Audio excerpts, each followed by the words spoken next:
என்னோட பேர் திவ்யா. நான் வந்து 12th வந்து சாணக்யா மெட்ரிக் ஹையர் செகண்டரி ஸ்கூலில் தான் படித்தேன்.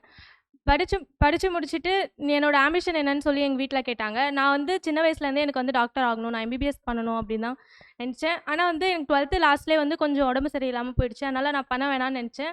அதுக்கப்புறம் வந்து எல்லாரும் சொன்னாங்க, இங்கே செஞ்சில் ஏகேஎம் அகாடமி இருக்குது, அங்கே நீங்கள் பண்ணுங்க அப்படின்னு சொல்லி சொன்னாங்க. எல்லாருமே என்ன சொன்னாங்கன்னா, அந்த அகாடமி நல்லா இருக்கும், நல்லா கோச் பண்ணுவாங்க அப்படின்னு சொன்னாங்க.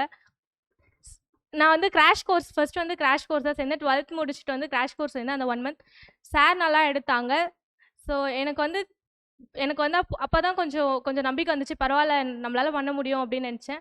ஸோ ஆனந்த் சார் தான் பயாலஜி டீச் பண்ணார், நல்லா டீச் பண்ணார். அந்த அந்த 1 மந்தில் எவ்வளோ முடிக்க முடியுமோ அவ்வளோ நிறைய முடித்தார். அப்போ தான் எனக்கே ஒரு ஹோப் இருந்துச்சு, நம்ம பண்ணலாம், நெக்ஸ்ட் 1 இயர் பண்ணலாம். திரும்பவும் நான் வந்து கிராஷ் கோர்ஸ் வந்து ஏகேஎம் அகாடமியில் தான் படித்தேன். நெக்ஸ்ட் இப்போ வந்து ரிப்பீட்டட் திரும்பவும் வந்து அங்கேயே 1 இயர் வந்து ஜாயின் பண்ணலான்னு சொல்லி அங்கேவே திரும்பி வந்து ஜாயின் பண்ணியிருக்கேன். இன்னும் டூ மந்த்ஸில் வந்து எக்ஸாம் வரப்போகுது. இப்போவுமே அன்னைக்கு நான் எக்ஸாம் அப்ளை பண்ண அப்போ கூட சார் சொன்னார், உன்னால் முடியும், உங்ககிட்ட இப்போ நல்ல பொட்டன்சி இருக்குது, நீ கண்டிப்பாக பண்ணலாம் அப்படின்னு சொன்னார். ஸோ எனக்கு நம்பிக்கை இருக்குது, நான் கண்டிப்பாக வந்து டாக்டர் ஆயிடுவேன், நான் நம்புகிறேன்.